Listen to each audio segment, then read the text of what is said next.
আমার বই এখন বাংলাদেশের বিভিন্ন প্রকাশনীতে পাওয়া যাচ্ছে, বিভিন্ন বইয়ের দোকানে পাওয়া যাচ্ছে এবং আমার বই কলকাতা লালমাটি প্রকাশন থেকে প্রকাশিত হয়েছে। বাংলাদেশে সেই বইটি কিছুদিন পাওয়া যায়নি, যেহেতু ভারত এবং বাংলাদেশের কিছু বাণিজ্যিক এক্সপোর্ট ইম্পোর্ট নিয়ে কিছু সমস্যা চলছিল, কিন্তু এখন পাওয়া যাচ্ছে। তো যে কটি প্রকাশনীতে বা বইয়ের দোকানে আমার বই জ্ঞানের অভিশাপ পাওয়া যাচ্ছে সেটি একটু আপনি নোট ডাউন করতে পারেন এবং সেখানে যোগাযোগ করবেন। কিন্তু সেখানে বইটি কিন্তু অর্ডার দিতে হবে, অর্থাৎ আপনাকে অ্যাডভান্স করতে হবে, না হলে কিন্তু তারা বই কলকাতা থেকে নিয়ে আসবেন না। প্রথম বইয়ের নাম হচ্ছে বাতিঘর, অর্থাৎ বাতিঘর প্রকাশনী এবং বইয়ের দোকান, সেখানে যোগাযোগ করুন, অর্ডার দিন, অ্যাডভান্স করুন কিছু।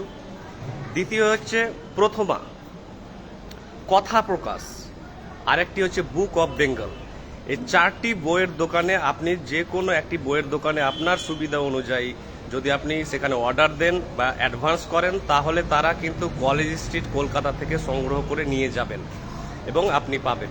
এছাড়াও পাওয়া যাচ্ছে অ্যামাজনে পাওয়া যাচ্ছে এবং আমার হোয়াটসঅ্যাপ নাম্বার আছে 9804924080 এবং লালমাটি প্রকাশনের সঙ্গে যোগাযোগ করতে পারেন, সেখানেও অ্যাভেলেবেল আমার বই জ্ঞানের অভিশাপ। এবং দ্বিতীয় বই যেটি আসছে এই মাসেই খুব দ্রুত প্রকাশিত হচ্ছে, সেই বইটি একটি ধর্মগ্রন্থ, এই আধুনিক যুগের ধর্মগ্রন্থ, অর্থাৎ যুগে যুগে ধর্মগ্রন্থ এসেছে, কিন্তু সমস্ত ধর্মগ্রন্থ কিন্তু সব প্রাচীন এবং মধ্যযুগীয়, আধুনিক যুগে কোনো ধর্মগ্রন্থ আসেনি। এরকমই একটি ধর্মগ্রন্থ লেখা হয়েছে। ধর্মগ্রন্থটির নাম হচ্ছে নীরবতা, একটি নতুন ধর্মগ্রন্থ।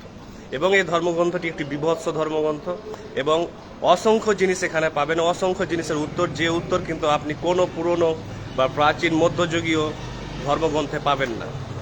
তাই এই দুটি বই বা আমার একাধিক বই আরও ফিউচারে যেগুলো আসছে, সে সমস্ত বই কিন্তু আপনি বাংলাদেশের বাতিঘর, প্রথমা, কথা প্রকাশ এবং বুক অফ বেঙ্গল বাংলাদেশে পাবেন এবং ভারতবর্ষে আপনি অনলাইন অ্যামাজনে পাচ্ছেন। এবং যারা পশ্চিমবঙ্গে আছেন তারা লালমাটি প্রকাশনের কাছ থেকে পাবেন এবং আমার কাছ থেকে পাবেন। Thank you.